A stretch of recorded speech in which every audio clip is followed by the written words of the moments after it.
graduated, elevated. Now it's my time to shine. Yeah, let's go. Major moves, power moves. Take it to the top one time, non-stop.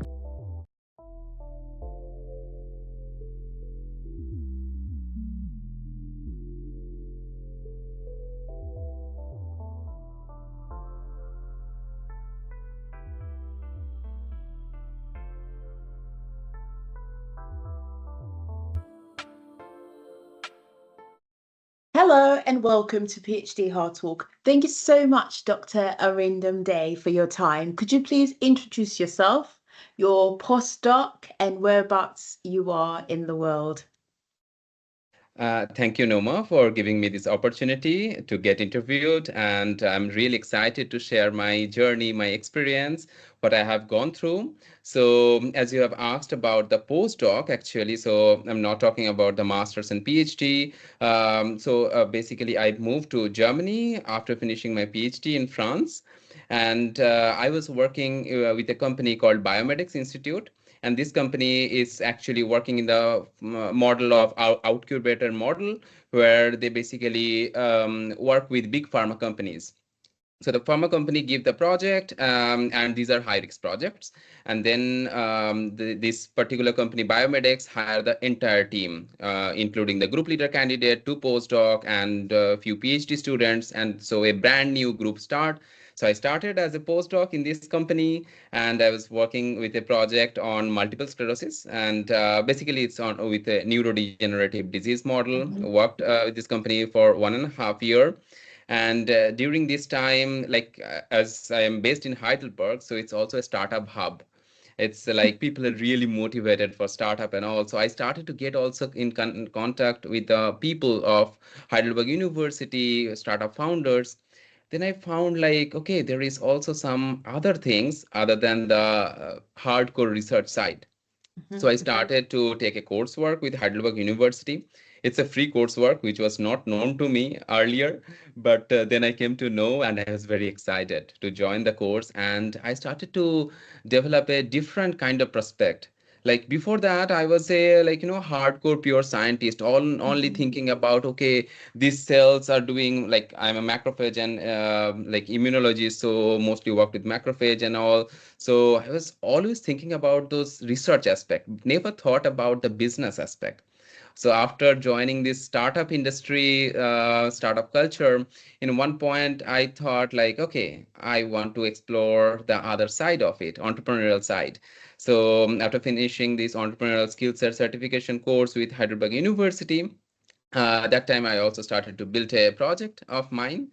So basically this project, the idea of the project is basically coming from my PhD time. It's like when I was doing PhD, and one of the issue, what I felt is that PhD students in early days, they are doing many new experiments. And when they are doing experiments, many times they need help.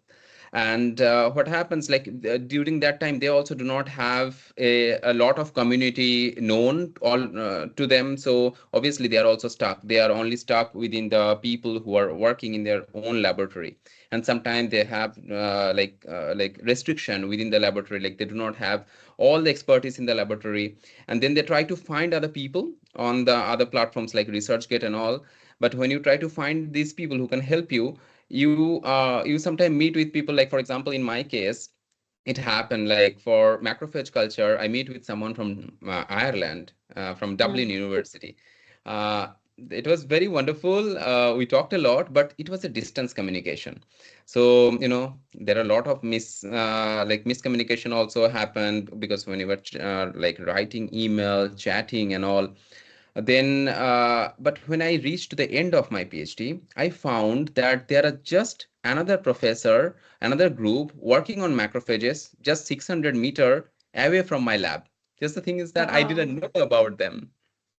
Wow. So I'm like, okay, how about if we could connect these PhD students and researchers and other skilled professionals who are near to you, and then you can simply meet with them over a drink, over a coffee, discuss more, more in a friendly way where you do not have that pressure, and get the genuine information. from these people. And because these are the people who are doing this kind of experiments, doesn't matter what domain you are coming from, whether it is literature, whether it is biological science or biology or chemistry, anything, but you get information from the first-hand experienced people. And that is really, really helpful. So I started to make a mobile application. We call it pinQin. So the Q stands for the question or query. So, and our main motivation is like you can ask question to other people very easily without any hesitation, without any formal pressure. So that's my entrepreneurial journey, and it's still going on. It's going well. Lovely. That was an example of an elevator pitch as an introduction. Like, I can tell you're a businessman. So we'll go backwards and then come back to your Sure. entrepreneurial journey. So first things first, you've been a PhD student. If you were to advise somebody and were to think of three things, good, bad, and ugly, what are the three things that someone needs to consider before they start their PhD journey? So when you are starting your PhD, it's very important that you look for the supervisor and you go with the supervisor with whom you have a synergy. So I call it like a lock and key mechanism. So only a professor with whom you fit well is able to unleash your true potential. So if you only look for a professor who has a lot of citation, working in a very big laboratory, maybe not good for you, then you will not be able to flourish. So choose your professor very carefully. Second thing, what is like ugly as well is the lab politics. Every lab has certain kind of politics, and many times students do not pay attention to it. And this is a problem, and then they face issues. So you need to understand that doesn't matter what kind of organization you are working on, there are some kind of politics. And you need to get used to it, you need to get into it. And it's not always like, ugly politics. You need to just immerse yourself in that politics so that you can run smoothly. And another advice I will say, like from the first day of your PhD, also think about what is your goal. Write it down. Do not do haphazard things. If something is not working, then you get puzzled and start to run into something else. Don't do it. Do more in like organized fashion. So that's two. One more. One more. Okay. So one more thing, what I can think about. So for example, another very important thing is like PhD students, they work on their topics, definitely. They get experts in their own domain. One thing they really forget, that is the transferable skill that they acquire during their PhD.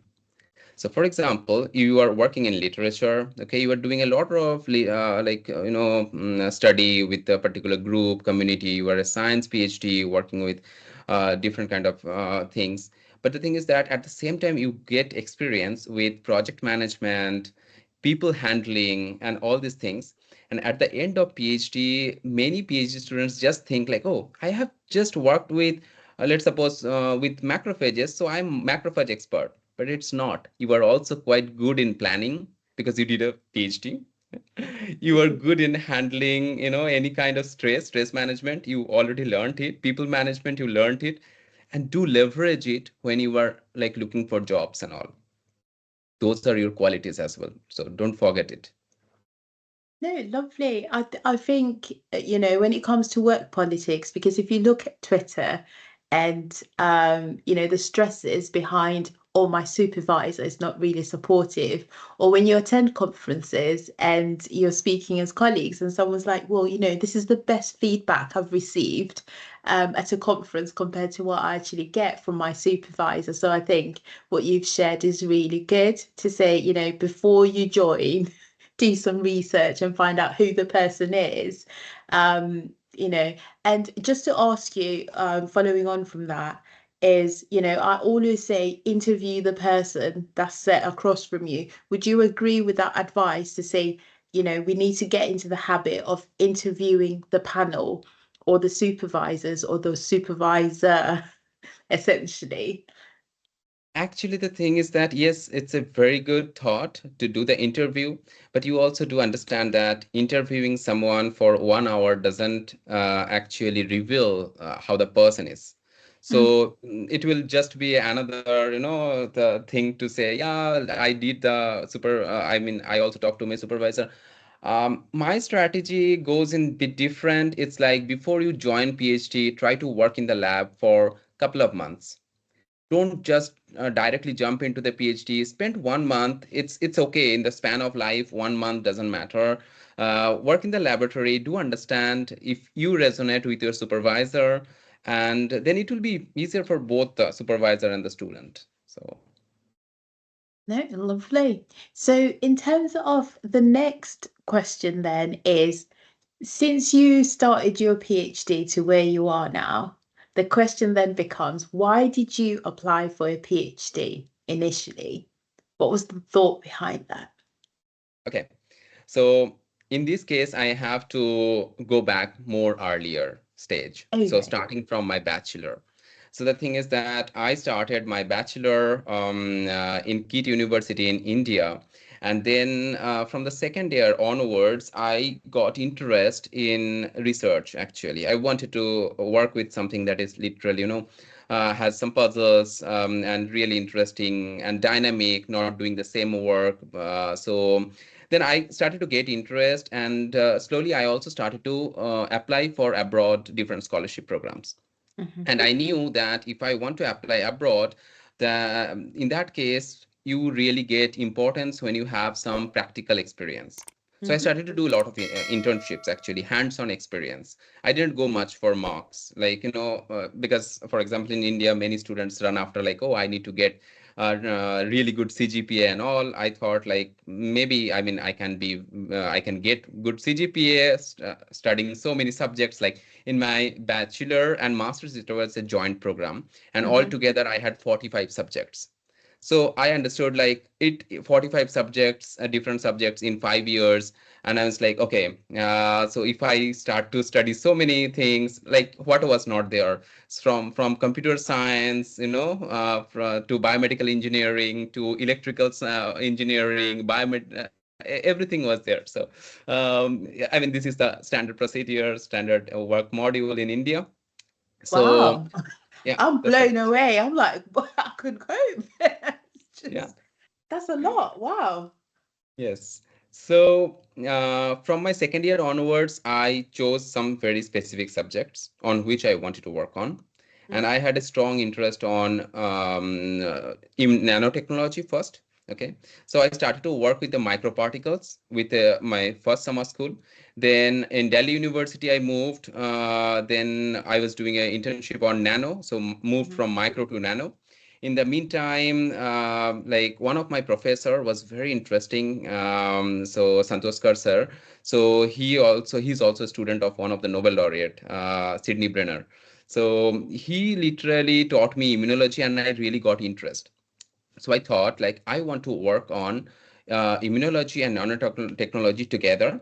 And that time I also got on another very specific topic on my coursework, that was metabolism. So I was like, I want to merge now 3 topics together: immunology, nanotechnology, and metabolism. Now in India, it was becoming difficult for me. So obviously I was applying for all the scholarships and all. And I got finally the Erasmus Mundus BioHealth Computing Master Scholarship, which was in, first university was in Italy and second was in France. So I came to Italy, did my studies, and this is also the time my course coordinator from this program actually introduced me to my PhD supervisor. And like there are several supervisors I meet, but finally my PhD supervisor, I meet him actually over a wine. And he was really interested to teach me about different kind of wines. So and he worked with immunology and nanotechnology. So we talked about, then I was like, okay, what about my master's internship? Like, can I do the internship under your guidance? And we fit well. So I started my master's internship with him. and it went really well. Then in one point, I was like, okay, I also want to do my PhD as well because the subject was really lovely. I merged all the three topics, what I wanted. So it's an ideal thing. And that time there was also one opportunity of writing a European grant. So my supervisor also invited me to help him to write the grant. So only during my master's time, like during master's only, I got exposed to write a Horizon 2020, such a big grant. I mean, a part of the grant, of course, not full grant, but Yeah. it was very lovely experience. So whatever I wanted to do in my PhD, basically that was written in the grant itself. And we got the grant as well. So it was very good. And then I started my PhD. This is how basically my PhD journey started. Yeah. That is lovely to hear because I think the other challenge previous guest was talking about funding and the red tape in academia to say there's a lot of red tape. And his frustration have led him to leave academia because he said, even if you have the funds yourself to fund it, there's so much that you have to go through. So what's your take on that? Would you say it's really frustrating because now you've moved on to your entrepreneurial journey? Looking back and reflecting, would you say that that is one of the biggest challenges that potential PhD and postdoc students need to think about? I mean, honestly, the grant we got, that is obviously my supervisor got it. I mean, it's not like I get it. Yeah. So I cannot probably give you a very exact answer, but I do know that it is a very long-term process to get a grant. It is sometimes really frustrating. And also the job prospects in academia is sometimes really challenging because if you want to get a permanent position, in Europe to get it's sometimes really challenging, and that's why people try to move from academia to industry for the stability purpose. No, thank you very much. And now, in terms of you deciding again from that PhD, because again, I've interviewed a lot of PhD students or researchers, scientists who said, I'm done. I'm not doing a postdoc. What made you apply for a postdoc and what was the excitement? Because some people they say I'm done, but previous guest, he had a family and he needed the income, but to get a job in industry, it was taking long. And then to get a postdoc, obviously the monies is not so high. And he was like, no, I don't know what to do. But I've seen his success story because he's moved to Europe and he's got his postdoc now. And I think he's a happy man because he's sharing everywhere to say he's relocated. So what's your take on that, having done one yourself? So, I mean, in my case, I did my PhD. After that, I stayed back in the same laboratory, got very good publications, then moved to Germany as a postdoc. So, I mean, it was a really well-paid thing and all. But what I also felt is like after postdoc, you should set a boundary and deadline that, okay, within this time, if I'm able to get a permanent position within academia, it's fine, I'm continuing. If not, I'm moving to industry, but do not get into a loop of postdoc. Because I have seen many postdocs, they just get into a loop of postdoc and then they have done 7 years of postdoc and really frustrated, not getting a permanent position. So that is really sometimes alarming. And in my case, after 1.5 year of postdoc, I am like, okay. So the subject on which I was literally working so much interested, I'm still very much interested actually. So this Germany, the postdoc I took, Mm. one of the reason is like, so when Biomedics Institute posted the call for this particular application, so Mhm. that is somehow related with the immunometabolism. And this is the topic I love really a Mhm. lot. And I presented my idea, and from the company who was hiring, who was mainly funding agency, they really also liked the idea. And that was also my motivation that, okay, I will be able to do what I want to do in the field of immunometabolism and continue.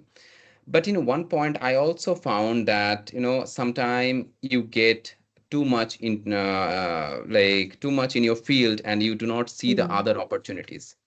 And when I joined the startup industry, I learned a sentence. They say that know how to kill your darling.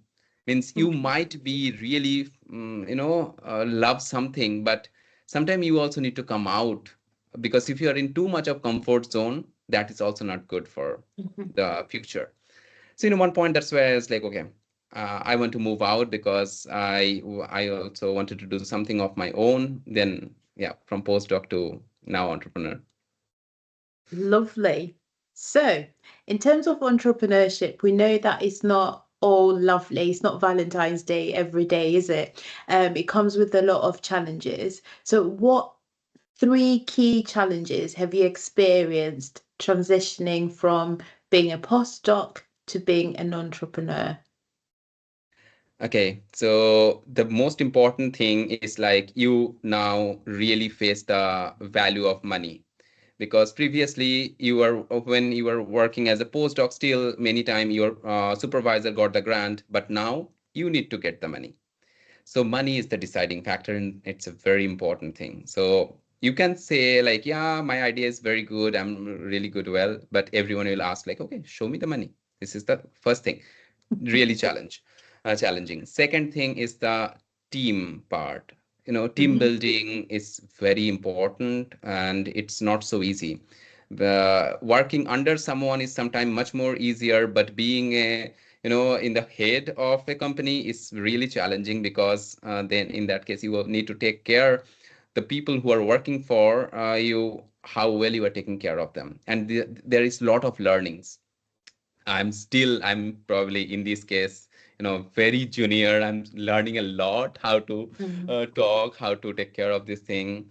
And the third thing is also, it's like, constant challenges are there. Like being a founder, previously only you were handling one part of it. For example, the research. But now, if there is a issue with the tax, that also I need to take care. I also need to look into it. It means finance, product building, marketing, and everything. Everywhere you need to have knowledge. And now you cannot no more say like, that okay, I could not do this thing because this didn't happen. Now it is Mhm. like you have to make it happen. Doesn't matter how you do, in a good way, of course, but you need to take care. So it's a lot of responsibility. So sudden change. No, thank you very much. And, in terms of wearing different hats, we'll go back to the money side because you need to pay your staff and obviously you need to pay the tax man. Otherwise, it's all gone. And, with invoices, they can be delayed and that comes with stress. And you've mentioned that we already have this skill in terms of doing our PhDs. So how have you used your stress management skills in your current situation? So yes, there are frustrations many times. So actually, I have startup grants, so I have a support from German government, which is really helpful. So this is, but when I just get frustrated, sometime, what I do, I start to write it down. Like, okay, what is going wrong in it? Because otherwise, a lot of things go in your mind, and it keep on going. uh, and this actually goes on. Then the second point is like, this is like family support what I have. Mhm. If I get too much frustrated, I have my father. Oh, Just call wow. him and say like, Papa, it's not working. And then, Like so my that. father, yes, exactly. I love And it. my father is a management person. So he is in the coal industry, very rough industry in India. So he has a very good knowledge about management. So as a father, as with the experience of management, he is always able to support me. It's like, and calm me down. But from the PhD, also one more thing is important. So my PhD supervisor is also my advisor in the company. Okay. Ah. And so any kind of stress related to managing people or product development I face, I go back to my supervisor and say like, I am not able to handle. Can you help me? And he's so calm and quite like very good managing person. He always show me the way. So this is the best thing I got out from PhD, other than my research articles, that I got a very good supervisor who is constantly with me. in any kind of journey.